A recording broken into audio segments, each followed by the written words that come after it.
Κυρίες και κύριοι, καλησπέρα σας. Είναι το κεντρικό δελτίο ειδήσεων της TV Δέλτα.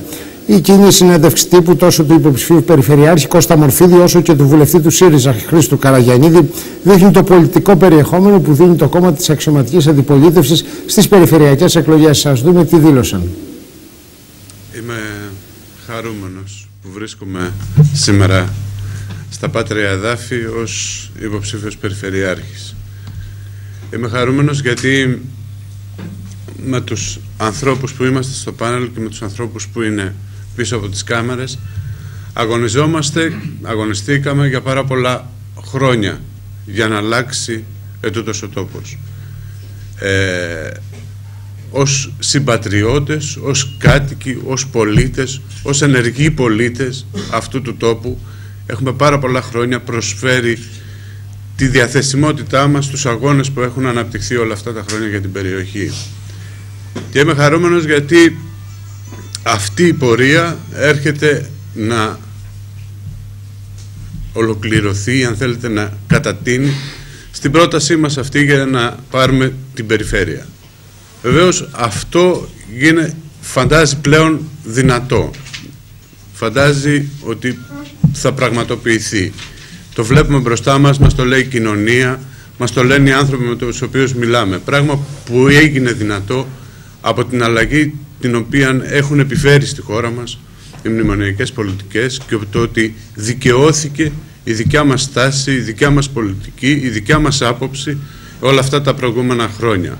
Άρα λοιπόν, συνεχίζοντας και αυτή την πορεία, καλούμε όλους τους πολίτες οι οποίοι πέραν του ότι θέλουν να αλλάξει η καθημερινότητά μας, η ζωή μας, το ότι θέλουμε όλοι μαζί τα όνειρα που κάναμε τόσα χρόνια να γίνουν κάποια στιγμή πραγματικότητα, θέλουμε να στείλουμε και ένα μήνυμα στην κυβέρνηση ότι οι πολιτικές που εφαρμόστηκαν, είτε που αφορούν την περιφέρεια είτε που αφορούν τη χώρα ολόκληρη, δεν μας βρίσκουν σύμφωνους. Ότι είμαστε η πλειοψηφία του ελληνικού λαού απέναντι σε αυτές τις πολιτικές και κάποια στιγμή πρέπει να τελειώνουν. Θέλω να πω ότι η ανατροπή ξεκινάει πλέον από την Ανατολική Μακεδονία και Θράκη. Έχουμε συγκροτήσει τους υποψήφιους αντιπεριφερειάρχες και τον υποψήφιο περιφερειάρχη. Θεωρούμε πως αυτή η ψήφος πέραν των αυτοδιοικητικών κριτηρίων είναι μια πολιτική ψήφος. Είναι μια ψήφος που θα φέρει το μήνυμα της ανατροπής στην περιφέρεια αλλά και στον πρώτο βαθμό αυτοδιοίκησης και στις δημοτικές εκλογές. Να σας πω ότι δεν είναι τυχαίο ότι ο Αλέξης Τσίπρας θα είναι την Παρασκευή στην Κομοτηνή για να κάνουμε μια εκδήλωση συγκέντρωση όπου θα παρουσιαστεί το περιφερειακό ψηφοδέλτιο μεταξύ άλλων. Αυτό δίνει το στίγμα ότι οι ακριτικές περιφέρειες είναι αυτές που υποφέρουν περισσότερο από τις μνημονιακές πολιτικές των τελευταίων 4 ετών. Πιστεύουμε ότι η σημερινή μας εδώ παρουσία σηματοδοτεί και μια αρχή ανατροπής σε όλα τα πολιτικά μεγέθη της χώρας, είτε στον πρώτο βαθμό είτε στο δεύτερο βαθμό τοπικής αυτοδιοίκησης, αλλά και στις ευρωεκλογές. Στο όνομα του Κώστα και στο όνομα του Σπύρου, η αριστερά δείχνει το πρόσωπό της που είναι ένα πρόσωπο μέσα στην κοινωνία, είναι ένα πρόσωπο μέσα στα κινήματα, είναι ένα πρόσωπο που δεν έφυγε ποτέ από τον δρόμο για να ανέβει σε κάποιο σκαλοπάτι και να ξεχάσει το τι τραβάει η ελληνική κοινωνία τα τελευταία 4 χρόνια. Και αυτό που πρέπει να γνωρίζει ο κόσμος είναι ότι οι άνθρωποι που συγκροτούν τα ψηφοδέλτια και θα τα συγκροτήσουν από εδώ και πέρα τα ψηφοδέλτια της αριστεράς είναι οι άνθρωποι που προέρχονται μέσα από την ίδια τη ζωή και γνωρίζουν επακριβώς το τι έχουμε περάσει τα 4 τελευταία χρόνια. Αν λοιπόν οι Δραμηνοί εδώ στο νομό μας, αλλά και όλοι οι πολίτες των 5 νομών που συγκροτούν την περιφέρεια Ανατολικής Μακεδονίας και Θράκης θέλουν να δουν μια άλλη διαφορετική μέρα, θέλουν να αλλάξουν και να διώξουν όλους αυτούς τους υποταγμένους στις μνημονιακές πολιτικές, θέλουν να αλλάξουν και να διώξουν όλους αυτούς που απλώς διευθετούσαν τις κυβερνητικές πολιτικές των 4 τελευταίων χρόνων, είναι η ευκαιρία στις 18 και στις 25 Μάη να το δείξουν αποφασιστικά ώστε να πούμε ότι ανοίγουμε μια νέα σελίδα στην τοπική αυτοδιοίκηση, αλλά και σε πολύ κοντινό χρονικό διάστημα και στην κεντρική πολιτική σκηνή.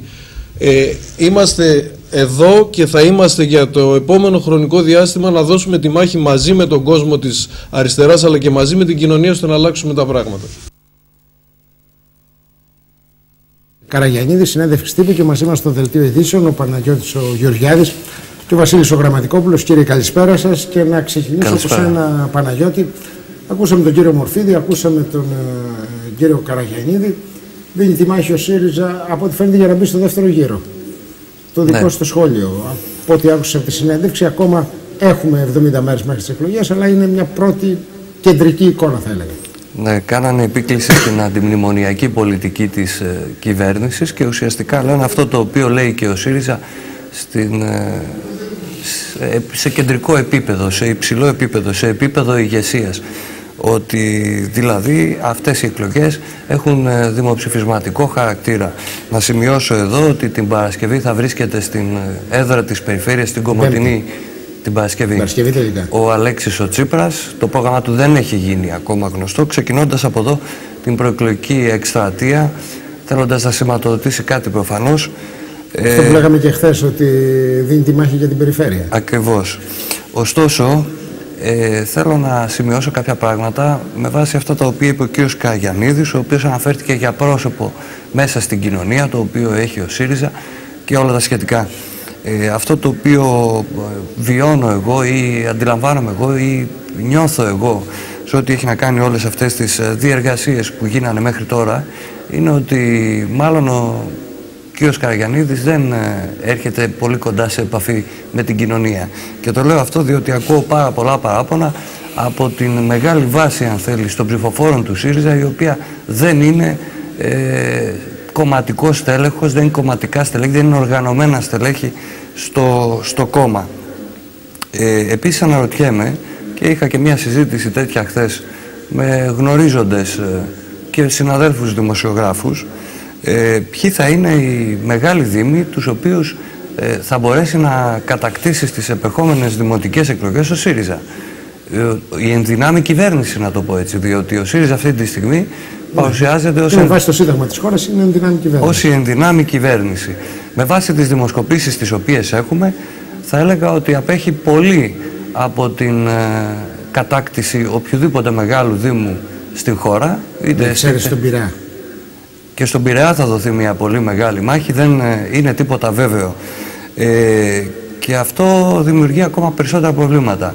Αν τελικά ο ΣΥΡΙΖΑ την πρώτη Κυριακή στις 18 Μαΐου αποτύχει να εκλέξει έναν δήμαρχο τουλάχιστον σε έναν μεγάλο δήμο, και εάν τα ποσοστά του στις περιφέρειες δεν είναι ικανοποιητικά, εφάμιλα των βουλευτικών, αυτό ακριβώς εννοώ, τότε πολύ φοβάμαι ότι αυτό θα το πληρώσει ακριβά στις επερχόμενες, μια εβδομάδα μετά, στις ευρωεκλογές.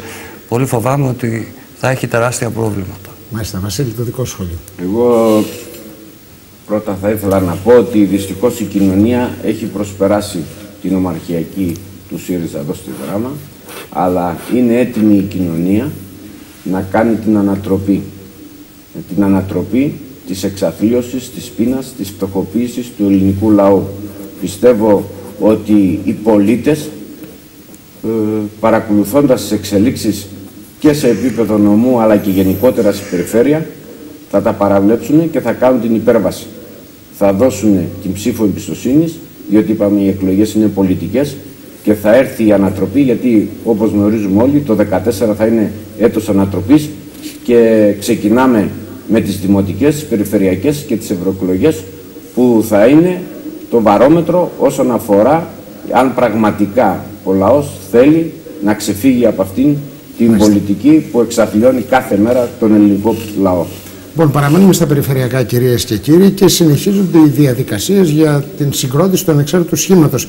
Και τα αποτελέσματα θα αναμένονται το Σάββατο, όπως μας είπε ο εκ των προτεργατών της προσπάθειας αυτής, ο κύριος Παναγιώτης Μωυσίδης. Ας δούμε τη σύντομη δήλωσή του. Όπως πάντα στην πορεία μου στο Περιφερειακό Συμβούλιο, ο ρόλος της Δράμας θα είναι κυρίαρχος και πρωταγωνιστικός. Όλο το προηγούμενο διάστημα γίνονται διεργασίες για να μπορέσει να γίνει πραγματικότητα η παράταξη αυτή. Συζητάμε με ανθρώπους της Καβάλας, της Ξάνθης, του Εύρου και της Ροδόπης. Οι διαδικασίες είναι σε πλήρη εξέλιξη. Πιστεύω ότι μέχρι το Σάββατο θα έχει ολοκληρωθεί η διαδικασία και θα ανακοινώσουμε τα αποτελέσματά της, είτε θετικά είτε αρνητικά. Αυτά λοιπόν από ο κύριος Μωυσίδης. Συνεχίζονται οι διαδικασίες, το λέω συνοπτικά με τίτλο, για το ανεξάρτητο σήμα, και την Παρασκευή θα ξέρουμε αν θα κατέβει, αν δεν θα κατέβει, αν θα συγκροτηθεί, αν δεν θα συγκροτηθεί. Το σχόλιο σου, Παναγιώτη. Λοιπόν, με βάση τα όσα έχουμε δει να γίνονται στην περιφέρεια, με τους δύο μεγαλύτερους περιφερειακούς συνδυασμούς της παρατάξεις του κ. Γιαννακίδη και του κ. Παυλίδη, θα έλεγα ότι στους περισσότερους νομούς υπάρχουν σοβαρά προβλήματα για αυτές τις παρατάξεις. Θα έλεγα επίσης ότι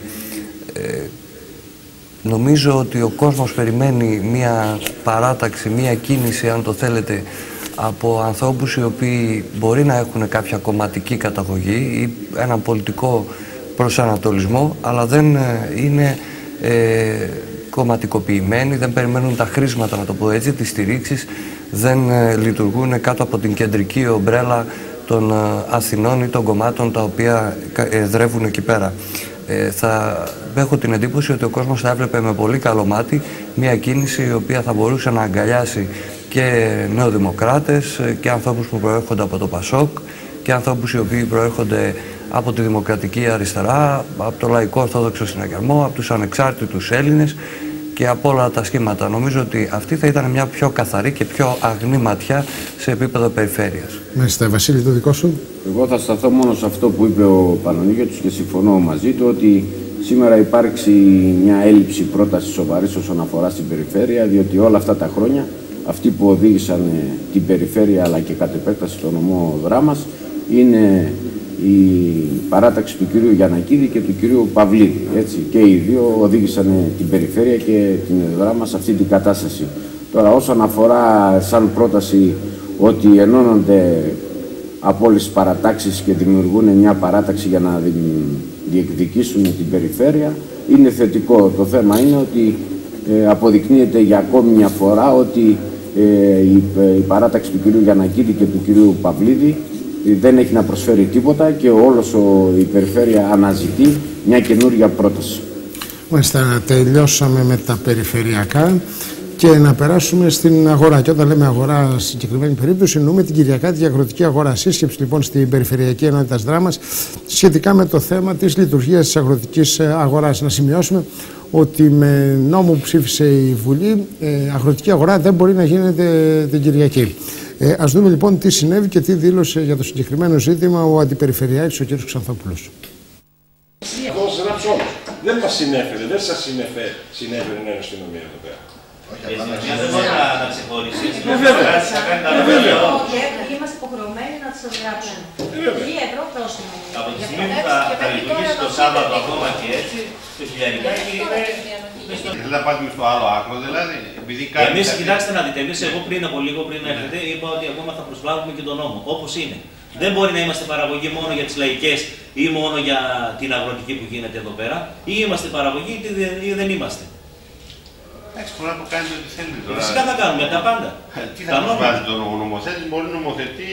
Δηλαδή, άμα ο νομοθέτης εκείνο το βράδυ έχει πει και πει ότι εμείς πρέπει να περπατάμε με τα χέρια και όχι με τα πόδια, δηλαδή επειδή το είπε ο νομοθέτης πρέπει να το κάνουμε. Όχι, και σαν συμβουλή πήρε η αστυνομία. Ξέρετε, εντάξει, έγινε Σάββατο, δεν υπάρχει περίπτωση να έρθουμε και να γράψουμε τα 15-20 άτομα που θα είναι εκεί. Και να σου πει ακόμη, Γιώργο, ότι δεν θα στο εάν το Σάββατο το πρωί πάει κάποιος και κάνει μια καταγγελία, δεν θα δεν το καταλάβω. Άλλο το ένα, άλλο το άλλο. Θα πάμε στον Ορλίνη για να δούμε τι πρόβλημα έχει με τους πάρεις λαϊκές και το Σάββατο. Του Σαββάτου, και το Σάββατο θέλουμε να καλέσουμε όλους τους φορείς της πόλης, δηλαδή τους βουλευτές, αντιπεριφερειάρχη, υποψήφιους αντιπεριφερειάρχης καινούριους, δήμαρχο, υποψήφιους δημάρχους.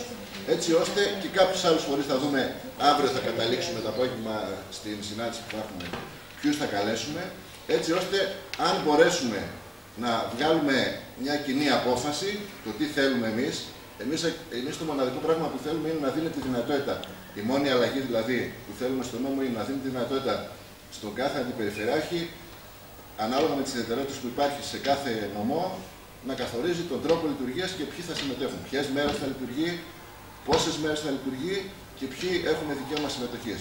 Είναι γνωστό ότι έχει ψηφιστεί ο σχετικός νόμος που ορίζει το πώς θα λειτουργούν οι αγροτικές αγορές. Μέχρι τώρα επίσης είναι γνωστό ότι η αγροτική αγορά στη Δράμα λειτουργεί πιλωτικά και θα έλεγα ουσιαστικά με τη δική μας την ευθύνη της Περιφερειακής Ενότητας και των παραγωγών.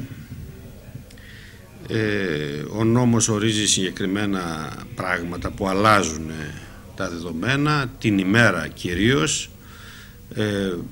Πλέον την Κυριακή δεν μπορεί να λειτουργεί η αγροτική αγορά και συμμορφούμενοι σε αυτά που ορίζει ο νόμος από το επόμενο Σαββατοκύριακο θα λειτουργήσει η αγροτική αγορά το Σάββατο στον ίδιο χώρο με τον ίδιο τρόπο. Ενημερώνουμε λοιπόν τους δραμινούς πολίτες οι οποίοι έχουν στηρίξει αυτόν τον θεσμό με την παρουσία τους. Έχει πετύχει ο θεσμός αυτός να εξακολουθούν να τον στηρίζουν, απλά γνωρίζοντας ότι δεν θα γίνεται πλέον Κυριακές, αλλά θα γίνεται Σάββατο. Μάλιστα, αυτά είπε ο κύριος Ξανθόπουλος, αυτά έγιναν στη σύσκεψη. Παναγιώτη, τελικά τι γίνεται με αυτή την ιστορία? Πάρθηκε απόφαση, Κυριακή, τέλος. Ναι, άρα νόμος. Από Σάββατο. Νόμος. Έγινε νόμος του ελληνικού κράτους μέσα από το ελληνικό κοινοβούλιο ότι την Κυριακή δεν μπορεί να λειτουργεί η αγροτική αγορά. Ενώ πιο μπροστά υπήρχε μια απόφαση η οποία έδινε την ευχέρεια στον αντιπεριφερειάρχη ή τον Δήμο να αποφασίσει ποια μέρα θα καθορίσουν. Ακριβώς. Τελικά παρενέβη κεντρικά το ελληνικό κοινοβούλιο και αποφάσισε ότι την Κυριακή, είπα και την προηγούμενη φορά που είχαμε το σχετικό ρεπορτάζ, ότι για μένα αυτό είναι πολύ ύποπτο. Άσχετα αν πρέπει ή δεν πρέπει να γίνει η μέρα αργίας, δηλαδή Κυριακής, το γεγονός ότι δίνει τη δυνατότητα σε κάποιες πολυεθνικές να ανοίγουν τις Κυριακές, ενώ δεν κάνει το αντίστοιχο για τους παραγωγούς, να το πω έτσι, για μένα αυτό από μόνο του δείχνει κάτι. Βασίλη, εσύ που ασχολείσαι και με τα αγροτικά. Ότι εγώ είμαι κάθετα αντίθετο σε αυτά.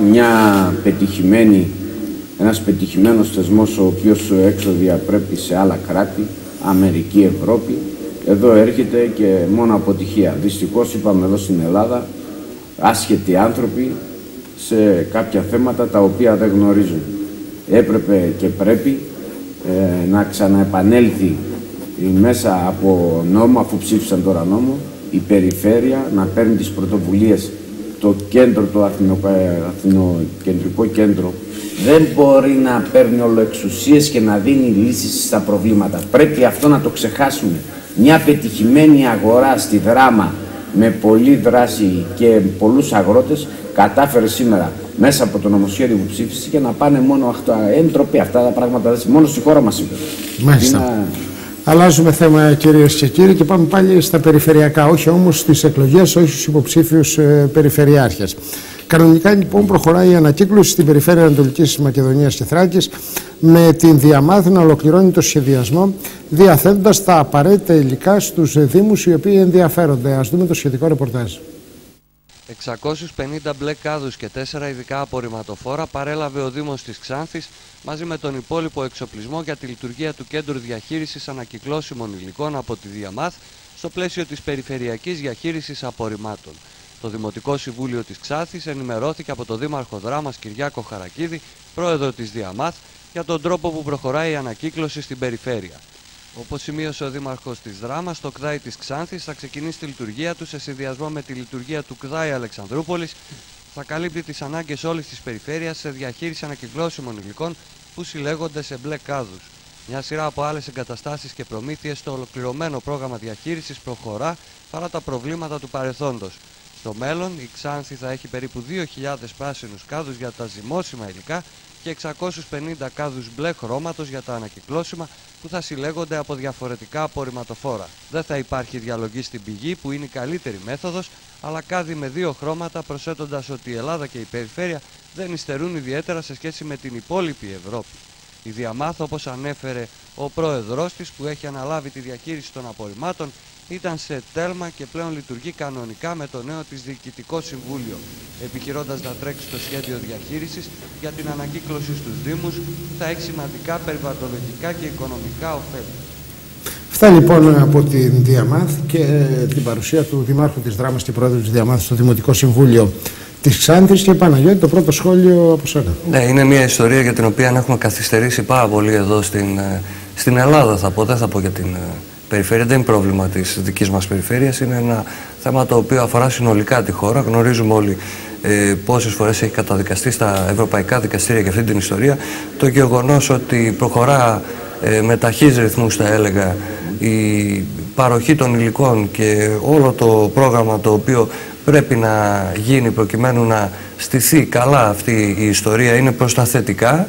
Το γεγονός ότι εξοπλίζονται οι Δήμοι με τα απαραίτητα προκειμένου να προχωρήσει η ανακύκλωση είναι προς τη θετική κατεύθυνση. Μάλιστα, Βασίλη, το δικό σχόλιο. Πράγματι γίνεται ένα έργο από τη Διαμάθ σε επίπεδο περιφέρειας. Τώρα όσον αφορά εδώ, στο προηγούμενο διάστημα είχα κάνει κάποιες δηλώσεις για την ανακύκλωση. Έτσι. Αυτές οι πληροφορίες μου, αφού λαμβάνοντας γνώση, ήταν ανακριβείς. Τώρα έκανα και κάποιες δηλώσεις ανακαλώ. Τώρα αν προσέβαλα κάποια άτομα ή και την εταιρεία που έχει αναλάβει το έργο, τι να πω, λυπάμαστε. Θα είμαστε πιο προσεκτικοί στις επόμενες φορές και αυτό εδώ. Εδώ ισχύει αυτό που έχει πει ο Παναγιώτης, Βασίλη, ότι έχουμε και το δικαίωμα σε εισαγωγικά να κάνουμε και εμείς λάθη. Κανένας δεν είναι αλάθητος. Αρκεί να έχουμε την ικανότητα, το θάρρος και την θέληση να διορθώνουμε τα όποια λάθη. Αυτό είναι πολύ σημαντικό. Και δεν είναι ότι τα κάνουμε σκεμμένα, έτσι να το ξεκαθαρίσουμε αυτό. Και εμείς πληροφορίες παίρνουμε, πληροφορίες μαζεύουμε. Εντάξει, από εκεί και ύστερα τυχαίνει μέσα σε όλον αυτόν τον όγκο των πληροφοριών κάτι να ξεφύγει και είναι ανθρώπινο αυτό και φυσιολογικό. Όποιος ενεργεί κάνει και λάθη. Όποιος δεν ενεργεί δεν κάνει. Όποιος δεν ενεργεί δεν κάνει. Και δεύτερον, ότι είναι πολύ σημαντικό να αναγνωρίζεις τα λάθη σου, γιατί αυτό δείχνει πολλά πράγματα για τον κάθε έναν. Πριν συνεχίσουμε το δελτίο, Βασίλη, να σε αποδεσμεύσουμε, γιατί υπάρχουν και άλλες δουλειές και τρέχει και η επικαιρότητα. Εμείς παραμένουμε εδώ με τον Παναγιώτη, σκληρός και επικριτικός ο υποψήφιος δήμαρχος του συνδυασμού Νέα Εποχή Νέα Δράμα, ο κ. Γρηγόρης Παπαεμμανουήλ, όσον αφορά τη συνάντηση του Δημάρχου με τους εκπροσώπους της Δόξας. Ας δούμε τι δήλωσε ο κ. Παπαεμμανουήλ. Πριν λίγες μέρες έλαβε χώρα στο Χλιδάτο γραφείο του απερχόμενου Δημάρχου μια θεατρική παράσταση άνευ προηγουμένου για τα δεδομένα της δράμας. Πρωταγωνιστές οι Κυριάκος Χαρακίδης, Θωμάς Μαργαρίτης, Σταύρος και Απόστολος Δαϊλάκης. Αλλά δυστυχώς και η αγαπημένη μας Δόξα. Με μια πρώτη ματιά όλα φαντάζουν τέλεια. Αν όμως κάποιος διαβάσει τα πράγματα πίσω από τις λέξεις και ανακαλύψει τι κρύβεται, τότε θα δει ότι πρόκειται για μια καλωστημένη παράσταση με θεατές όλους τους δοξαίους και όλους τους δραμηνούς. Καταρχήν χαιρόμαστε που επιτέλους η πρόταση που κατατέθηκε από την παράταξή μας στο Δημοτικό Συμβούλιο πριν από 2 περίπου χρόνια, έστω και 2 μήνες πριν από τις εκλογές, υλοποιείται. Βέβαια αναρωτιούνται οι δραμηνοί γιατί άραγε τώρα. Όντως η παραχώρηση κατά χρήση του βοηθητικού γηπέδου της Δόξας για 10 χρόνια στο Δήμο Δράμας είναι ένα γεγονός πολύ σημαντικό για την ιστορική μας ομάδα, αλλά και για όλους τους δραμηνούς. Και εμείς ερχόμαστε να προτείνουμε, όπως το κάναμε και στο Δημοτικό Συμβούλιο, να παραχωρηθεί και όλο το γήπεδο στο Δήμο της Δράμας, όχι για 10 αλλά για 20 χρόνια, όπως έγινε και με την ΠΑΕ Όφη και τον Δήμο Ηρακλείου, και έτσι απεγκλωβίστηκαν κάποιες δυσκολίες που υπήρχαν στη χρήση του γηπέδου. Απλά όταν το γεγονός της παραχώρησης συνδυάζεται με την ανακοίνωση ως υποψηφίου Δημοτικού Συμβούλου του Προέδρου της Ερασιτεχνικής και ανιψιού του Προέδρου της προσωρινής διοίκησης πρωτοδικείου της ΠΑΕ, Απόστολου Δαϊλάκη, με την παράταξη του απερχόμενου Δημάρχου, τότε κάτι βρωμάει, όπως λένε οι δραμηνοί έξω. Και πράγματι εδώ και λίγες μέρες είναι κοινό μυστικό στην κοινωνία της Δράμας και στους απλούς δοξαίους ότι υπάρχει μυστική συμφωνία μεταξύ όλων των εμπλεκομένων καθαρά για ψηφοθυρικούς λόγους. Οι δραμηνοί όμως είναι έξυπνοι και θα δώσουν τις απαντήσεις που χρειάζεται προς όλους μέσα στο γήπεδο. Εμείς λέμε stop στην εκμετάλλευση της δόξας και της ιστορίας της. Αν πραγματικά ήθελαν ο απερχόμενος δήμαρχος και οι συμπροταγωνιστές του να αποδείξουν έμπρακτα ότι η δόξα ενώνει, θα έπρεπε να καλέσουν όλες τις δημοτικές παρατάξεις σε μια κοινή συνέντευξη και να στείλουμε όλοι μαζί το σωστό μήνυμα στους Δραμηνούς. Εν γνώση τους όμως έπραξαν το αντίθετο, προσπαθώντας για μια ακόμα φορά να μας εξαπατήσουν υποτιμώντας την νοημοσύνη μας. Η παράταξή μας είναι κοντά στην αγαπημένη μας ομάδα, αθόρυβα και ουσιαστικά. Το γνωρίζουν αυτό όλοι οι δοξαίοι, το γνωρίζουν όλοι οι Δραμηνοί και επιτρέψτε μου εδώ να αναφέρω το γεγονός ότι κατά τη διάρκεια της καλοκαιρινής προετοιμασίας η ομάδα φιλοξενήθηκε στον παραδοσιακό ξενώνα Αρχοντικό Παπαϊμανουήλ στο Βόλακα Δράμας εντελώς δωρεάν. Τέλος, θέλω να πω ότι το νομικό τμήμα της παράταξης, οι δικηγόροι και οι υποψήφοι δημοτικοί σύμβουλοι Γαλιαλίδης Θεοχάρης και Στάπα Γεωργία, μετά από κοινή τους δήλωση, θέτουν τους εαυτούς τους στη διάθεση της ΠΑΕ Δόξας ως αμυστή νομική σύμβουλη. Πολλά είπε ο κύριος Παπαϊμανουήλ Παναγιώτη για καλωστημένη παράσταση, το ένα, για μυστικές συμφωνίες, για εκμετάλλευση της δόξας. Δεν ξέρω.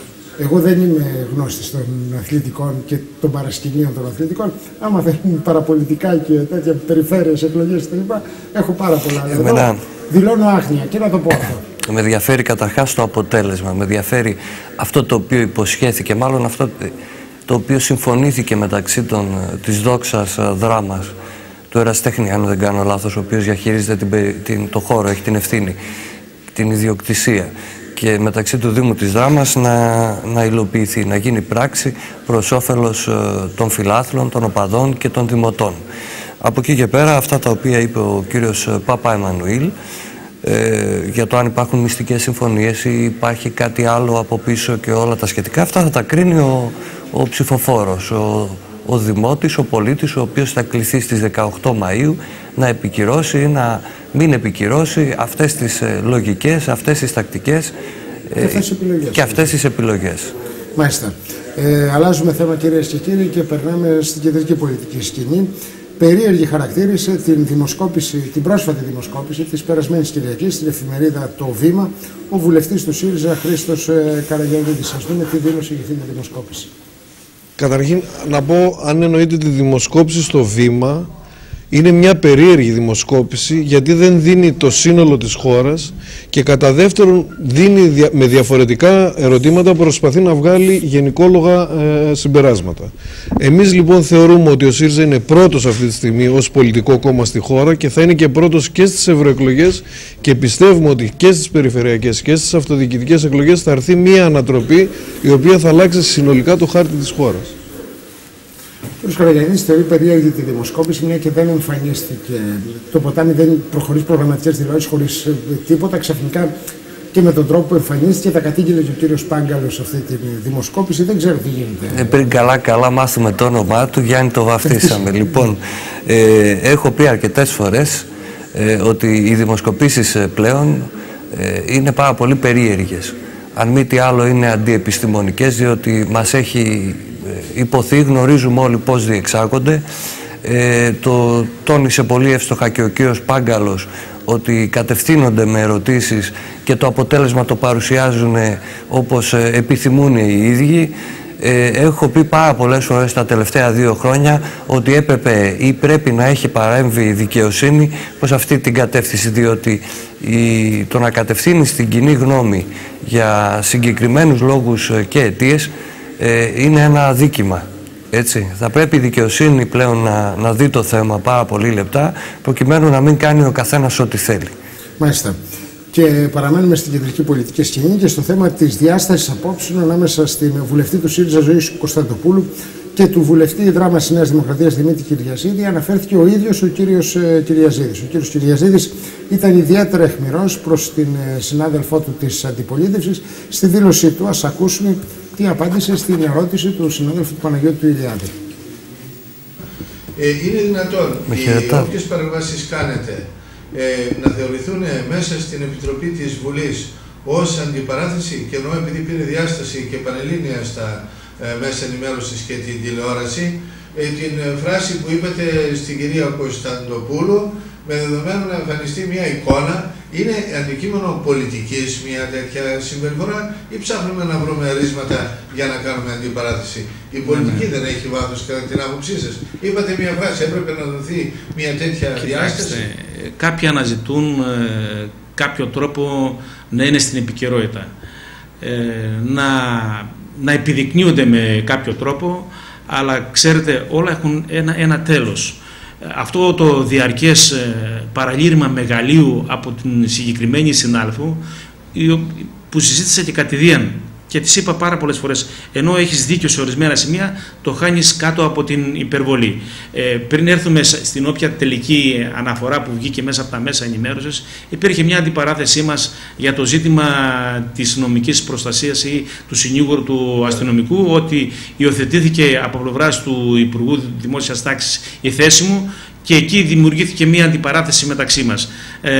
Οπότε σε λίγο αναγκάστηκε και ο Προεδρεύων να αποχωρήσει, αλλά και στη συνέχεια ο αναπληρωτής του να παραδώσει και ο ίδιος τα όπλα. Οπότε προσπάθησα με έναν τρόπο έμεσο να πω ότι μέχρι εδώ. Δηλαδή όταν ξεκινάς μια διαδικασία από τις 5 το απόγευμα και καταλήγεις 10 η ώρα το βράδυ, και ξαφνικά έρχεται μια παρουσία βουλευτική εν είδη κοινοβουλευτικού εισαγγελέα, αυτό δημιουργεί τεράστιο, όχι μόνο, ακόμη και στους ίδιους συναδέλφους του ΣΥΡΙΖΑ.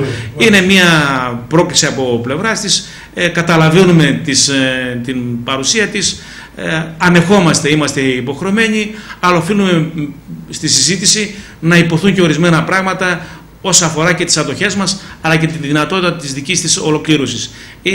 Το θέμα είναι να ολοκληρωθεί ως προσωπικότητα και όχι επιμέρους ζητήματα να βλέπουμε. Αλλά κάποιοι εκμεταλλεύονται ζητήματα που γίνεται κατά τη διάρκεια του διαλόγου προκειμένου να προβληθούν. Αυτό δεν είναι προβολή και το καταλαβαίνουμε όλοι. Ο κύριος Κυριαζίδης ήρθε σε αντιπαράθεση με την κυρία Κωνσταντοπούλου. Είναι γνωστή η πληθωρική παρουσία, έως και εξοντωτική θα έλεγα, της κυρίας Κωνσταντοπούλου. Έχει εξοντώσει, αν θυμάμαι καλά, το εξοντώσει εντός εισαγωγικών τον κύριο Μαρκογιαννάκη, τον κύριο Νεράντζη, μέχρι και τον κύριο Βενιζέλο κατάφερε να εξοντώσει, και βεβαίως όλους τους συναδέλφους της, και πρωτίστως όταν ήταν στην Επιτροπή, τον κύριο Κοντονή και τον κύριο Ιδρίτσα, βουλευτές του ΣΥΡΙΖΑ. Το περιστατικό στο οποίο αναφέρεται ο κύριος Κυριαζίδης, και το είδαμε να παίζει και σε εθνικά μέσα ενημέρωσης, σε εθνικής εμβέλειας μέσα ενημέρωσης, στο περιστατικό αυτό προέδρευε ο κύριος Νεράντζης. Να πω καταρχάς ότι ανεξάρτητα αν διαφωνώ πολιτικά σε πολλά πράγματα με αυτά τα οποία λέει η κυρία Κωνσταντοπούλου ή αυτά τα οποία πρεσβεύει, οφείλω να της αναγνωρίσω ότι είναι μία από τις πιο μαχητικές βουλευτίνες του Ελληνικού Κοινοβουλίου. Σε αυτό δεν έχουμε καμία. Εγώ θα επιθυμούσα στο ίδιο μήκος κύματος, με την ίδια ζέση και το ίδιο στένος, να λειτουργούν και οι υπόλοιποι βουλευτές του Ελληνικού Κοινοβουλίου. Η Βουλή των Ελλήνων δεν είναι εκεί για να μετράει τις παρουσίες των κυρίων αυτών που βρίσκονται εκεί μέσα, είτε στο καφενείο είτε στο εστιατόριο της Βουλής, και να μπαίνουν 5 λεπτά μέσα για να ψηφίζουν και να ξαναβγαίνουν. Η Βουλή των Ελλήνων είναι για αυτόν ακριβώς το λόγο. Για το λόγο τον οποίο βρίσκεται εκεί η κυρία Κωνσταντοπούλου. Και με την ίδια συμπεριφορά και την ίδια τακτική και το ίδιο στένος θα έπρεπε να συμπεριφέρονται και όλοι οι υπόλοιποι βουλευτές, είτε είναι της αντιπολίτευσης είτε είναι της συμπολίτευσης.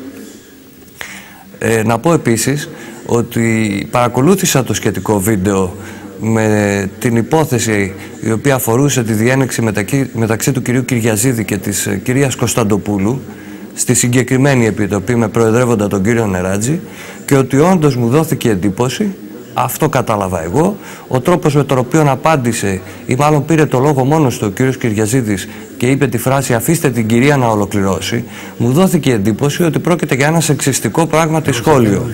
Ορίστε. Δεν νομίζω να ήταν. Γιατί αυτή την έκφραση αυτό επικαλέστηκε η κυρία Κωνσταντοπούλου. Σε κάθε περίπτωση. Σε κάθε περίπτωση. Γιατί τα ακούμε και στα πάνελ, τα ακούμε σε αυτά. Σε κάθε περίπτωση. Ναι, να πω όμως τη σημειολογία αυτής της πράξης. Σε κάθε περίπτωση ήταν μια ειρωνική παρέμβαση. Έτσι. Αυτό είναι ένα άλλο ζήτημα. Ναι, διότι όταν γνωρίζετε πολύ καλά ποια είναι η διαδικασία του Ελληνικού Κοινοβουλίου, στις επιτροπές μέσα δεν μπορεί να παίρνει ο καθένας το λόγο και να μιλάει. Υπάρχει ένα συγκεκριμένο πρωτόκολλο. έχεις ένα δεκάλεπτο προκειμένου να αναπτύξεις τις θέσεις και τις απόψεις σου. Όταν σε διακόπτουν ή υπερβαίνεις το δεκάλεπτο αυτό, θα υποστείς τη μήνυ του Προεδρείου, αν θέλεις να το πω έτσι. Το να παρέμβει κάποιος τρίτος την ώρα κατά την οποία εκφράζεις τις απόψεις σου και να πει αυτό το πράγμα, κάτι σημαίνει. Σε κάθε περίπτωση περιέχει ηρωνία μέσα του. Δεν είναι και ό,τι καλύτερο για το επίπεδο του Ελληνικού Κοινοβουλίου αυτό το πράγμα. Ανεξάρτητα, ξαναλέω, αν διαφωνώ με την κυρία Κωνσταντοπούλου, με τον τρόπο τον οποίο εκφράζει την πολιτική της θέση και άποψη, οφείλω να ομολογήσω ότι είναι μια μαχητική βουλευτής του Ελληνικού Κοινοβουλίου και θα ήθελα πάρα πολλούς από τους βουλευτές εκεί μέσα να συμπεριφέρονται με την ίδια ζέση. Μάλιστα, Παναγιώτη, να σε ευχαριστήσω που σήμερα το βράδυ ήσουν εδώ. Και εγώ ευχαριστώ.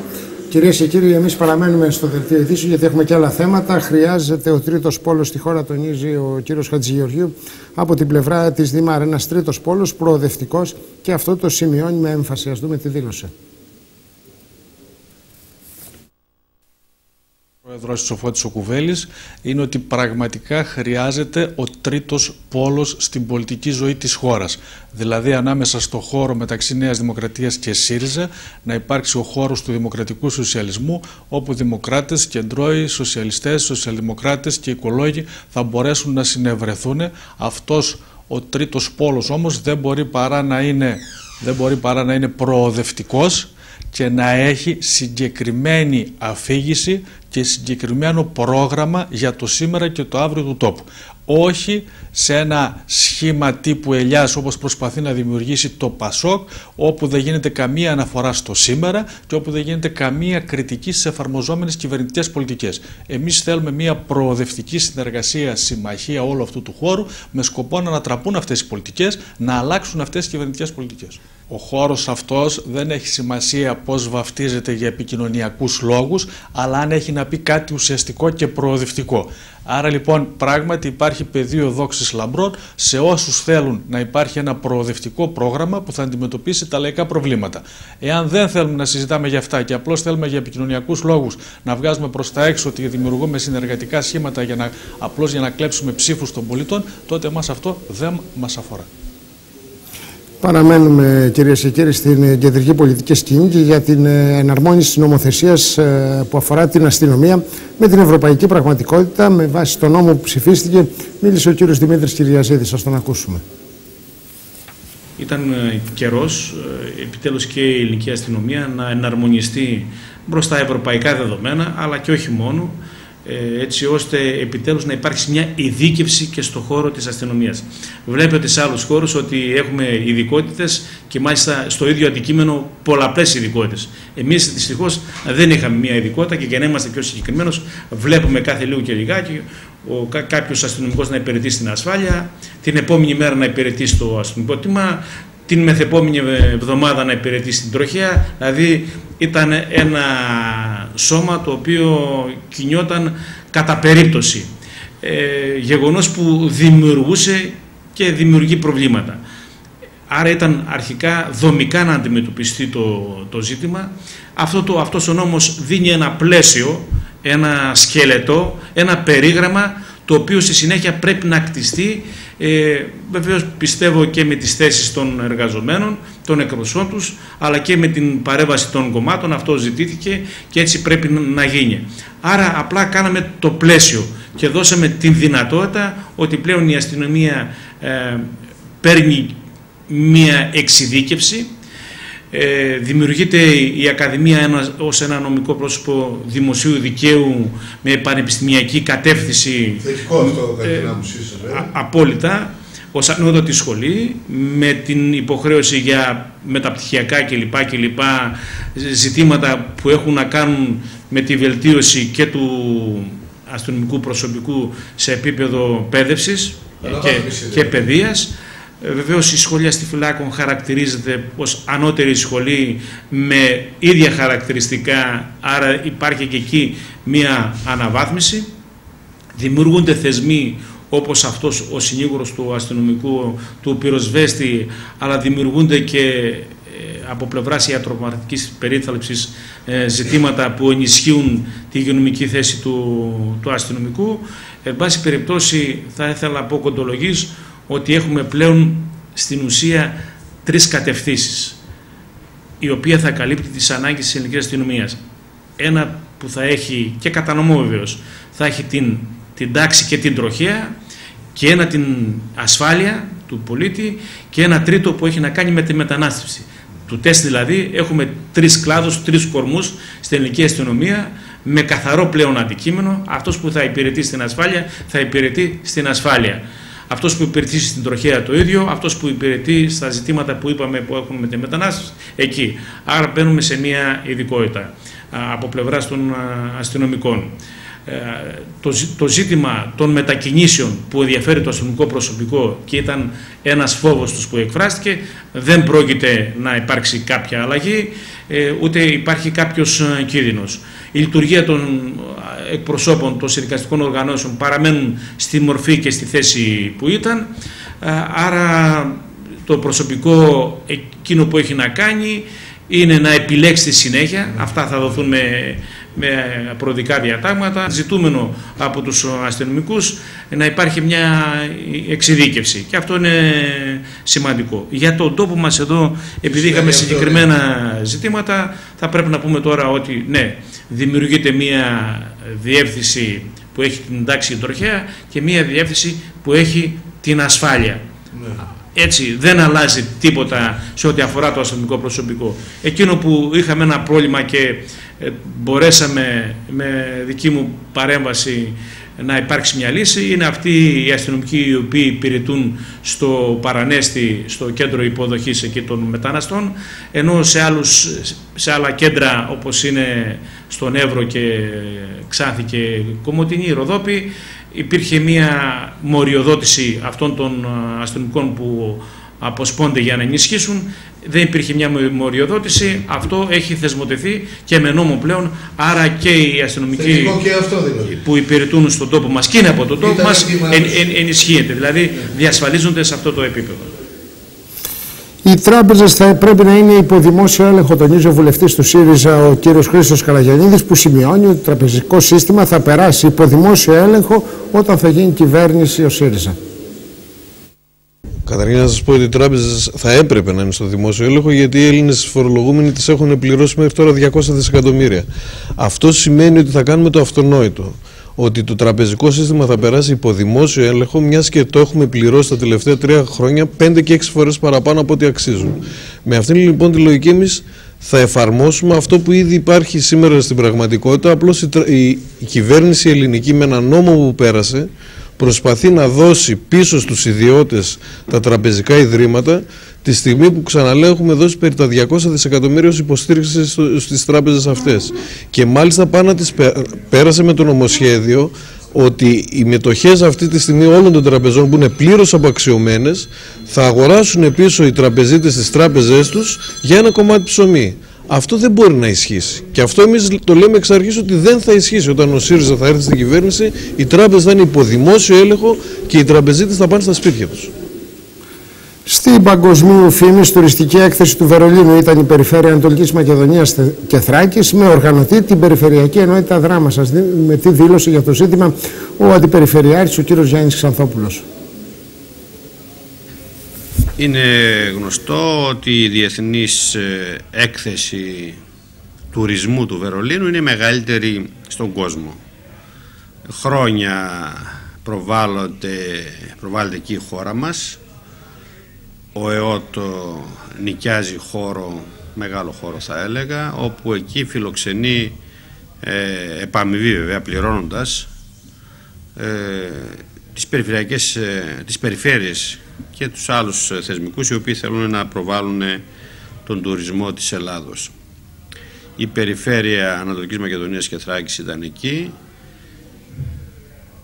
Την όλη παρουσία την διοργάνωσε η Περιφερειακή Ενότητα Δράμας, εμείς δηλαδή, και όταν λέω την όλη παρουσία τη διοργανώσαμε, εμείς μαζέψαμε το υλικό από όλη την περιφέρεια, εμείς το στείλαμε στην Γερμανία, εμείς στείλαμε τους υπαλλήλους μας, εμείς πληρώσαμε όλα τα έξοδα. Γιορτάσαμε και τον ΕΟΤ και με την φυσική μας παρουσία στηρίξαμε το τουριστικό προϊόν της περιφέρειας της Ανατολικής Μακεδονίας και Θράκης.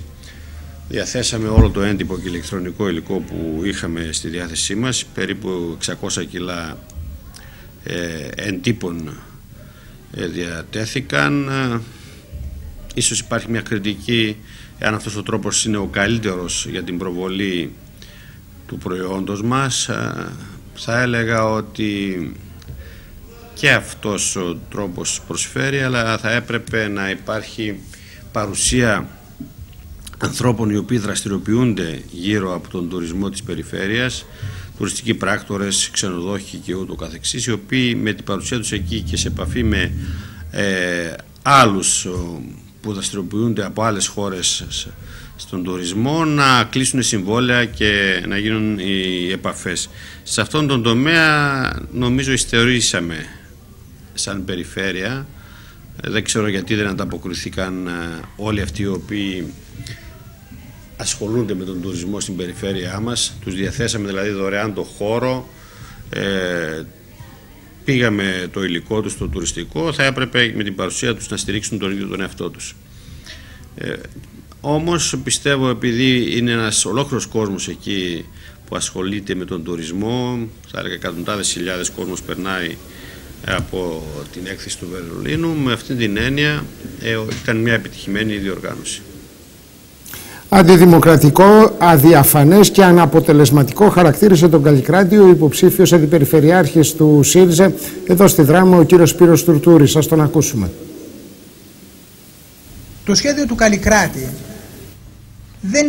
δεν έχει δώσει αρνητικά αποτελέσματα μόνο σε ζητήματα γεωπολιτικής, επειδή έχει ενώσει κάποιους δήμους, κάποιες κοινότητες που δεν μπορούν να εξυπηρετηθούν καλά με αυτούς τους δήμους που έχουν συνενωθεί. Ο Καλλικράτης κυρίως είναι ένα σχέδιο αντιδημοκρατικό, αδιαφανές, αναποτελεσματικό, ένα σχέδιο που εμποδίζει την παραγωγική ανασυγκρότηση και βοηθάει στο να εφαρμοστούν καλύτερα όλες οι αποφασισμένες και εφαρμοσμένες μέχρι σήμερα νεοφιλελεύθερες πολιτικές. Και εμείς αυτό το πράγμα ακριβώς θέλουμε να το ανατρέψουμε. Εμείς θέλουμε να κάνουμε την περιφέρεια και την περιφερειακή ενότητα Δράμας να είναι ένας πόλος δημοκρατίας, διαφάνειας, ανοιχτός στους πολίτες, που θα συζητάει με όλους τους παραγωγικούς τομείς και όλους τους παραγωγικούς φορείς. Διαφορετικά δεν θα μπορέσουμε να πετύχουμε αυτό που έλεγα λίγο πριν, την παραγωγική ανασυγκρότηση του τόπου. Και αυτό πρέπει να είμαστε ξεκάθαροι. Μπορεί να το πετύχει μόνο η ριζοσπαστική αριστερά. Δεν μπορεί να υπάρξει άλλη πρόταση ανατροπής από τους πολιτικούς που ήταν μέχρι σήμερα στα πράγματα και ακολουθούσαν αυτές τις πολιτικές. Και ακόμη περισσότερο, για να πετύχουμε αυτό το πράγμα θα ξεκινήσουμε από τον ίδιο τον εαυτό μας. Στην αυτοδιοίκησή μας θα εφαρμόσουμε κανόνες δεοντολογίας. Η περιφερειακή ενότητα της Δράμας θα είναι ανοιχτή σε όλους τους πολίτες και διαφανής σε όλες τις διαδικασίες που θα πραγματοποιεί. Μίλησα λίγο πριν για νέους θεσμούς.